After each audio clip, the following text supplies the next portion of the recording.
Selamat datang ke podcast kita hari ini.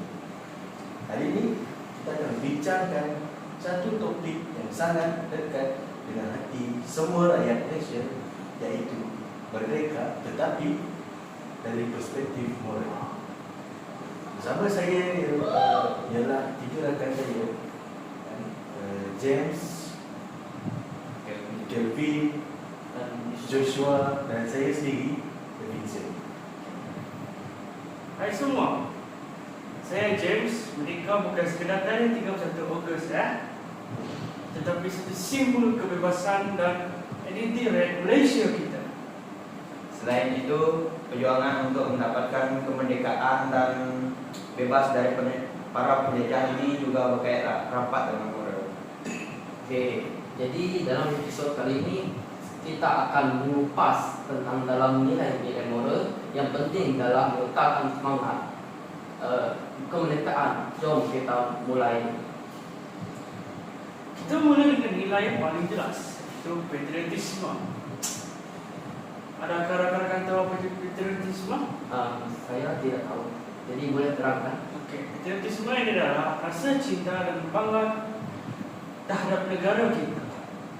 Oh, bahasa. Contoh mudah, bila kita menyanyikan lagu merdeka ataupun menyambut hari merdeka, itu merupakan salah satu cara untuk kita memupuk semangat patriotisme. Tapi pada pendapat saya, patriotisme bukan hanya tunjuk pada bulan Ogos. Ia bermaksud kita menjaga imej negara. Jadi, mematuhi undang-undang dan tidak melakukan perkara yang tidak boleh melanggar undang-undang. Dan kita juga perlu menghargai perjuangan tokoh-tokoh seperti Tunku Abdul Rahman dan askar-askar yang telah berjuang untuk mendapatkan kemerdekaan di negara kita. Seperti yang kita tahu, negara kita ini terdiri daripada berbagai kaum seperti kaum Iban, Melayu, Cina, India dan sebagainya. Oleh itu, toleransi amat penting dalam negara kita. Ya, saya sangat setuju dengan pendapat kamu karena kita mencapai kemerdekaan ini bukan kita satu kaum, tetapi berbagai kaum dalam mencapai satu kemerdekaan agar kebebasan dapat dicapai. Dia contohnya bila masyarakat Melayu dapat bergaul baik dengan masyarakat Cina dan kerjasama dalam program gotong royong atau meraihkan perayaan tanpa berbeza agama dan budaya, ianya amat mengharukan jika kita tengok. Betul tak? Betul. Toleransi bermaksud kita menghormati perbezaan dan tidak menimbulkan isu sensitif yang boleh memecahkan belah masyarakat. Seperti ingat tak tahun 1996? Saya ingat peristiwa Sejarah gelap Malaysia. Saya dapat ulang lagi. Kalau kita hilang perpaduan, negara kita ni akan musnah sebab perusahaan yang akan berlaku. Ya. Seterusnya kita akan rakyat Malaysia dan perlulah bertanggungjawab dalam melakukan perkara yang dapat membantu membina negara. Sebagai contoh, kita belum menjaga kebersihan, menghormati undang-undang dan melaksanakan tugas sebagai warga negara yang sepatutnya lah. Seperti mengundi apabila sudah cukup umur. Ya, saya sangat setuju dengan pendapat kamu.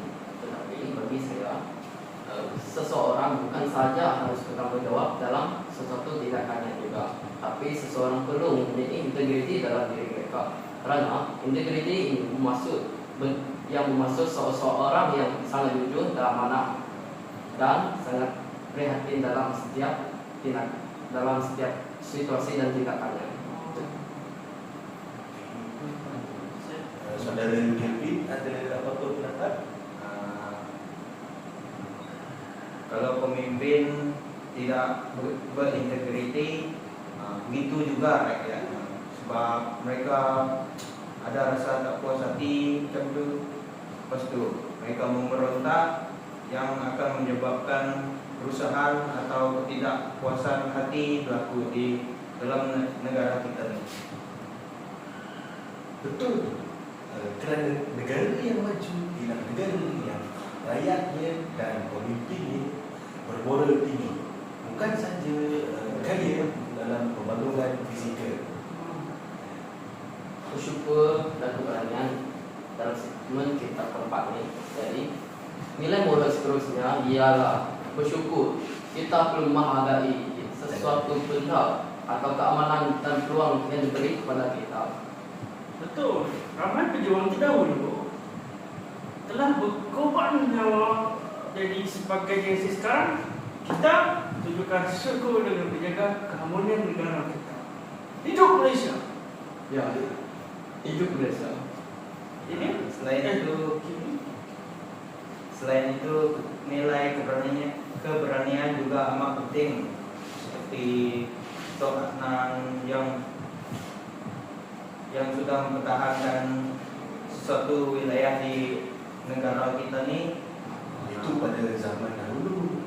Pada zaman moden pula, keberanian berani menyatakan kebenaran dengan cara yang beradab dan berani menolak perkara yang dapat merosakkan negara, seperti pembocoran, aduan protokol dan sebagainya lah. Sebagai rakyat Malaysia perlu jaga supaya negara kita tidak dijajah kali kedua. Kan? Ya. Okey. Jadi jelaslah bahawa mereka bukan sekadar bebas, kan? Daripada penjajah, tapi juga bebas dari sikap negatif yang melemahkan negara seperti yang disampaikan oleh Division tadi lah, kan? Joshua, Kevin? Nilai moral seperti patriotisme juga amat penting untuk ditingkatkan dalam negara kita ni. Sebagai contoh, antara langkah untuk meningkatkan nilai ini adalah sambutan Hari Kemerdekaan yang dapat dilaksanakan di sekolah, di dalam sesuatu masyarakat, dan ini akan dapat meningkatkan semangat patriotisme di dalam kalangan masyarakat di negara ini. Ya, saya sangat setuju. Kalaulah rakyat Malaysia selalu atau mengamalkan sikap dan nilai-nilai tersebut yang dikatakan oleh Kevin, maka negara kita akan maju dan kekal aman dan selama-lamanya daripada penjajah. Ialah setiap sesuatu yang ada pertemuan pasti ada perpisahan. Terima kasih kerana telah mendengar podcast kami. Semoga perkongsian ini bermanfaat dan kita akan berjumpa lagi di lain hari. Yeah.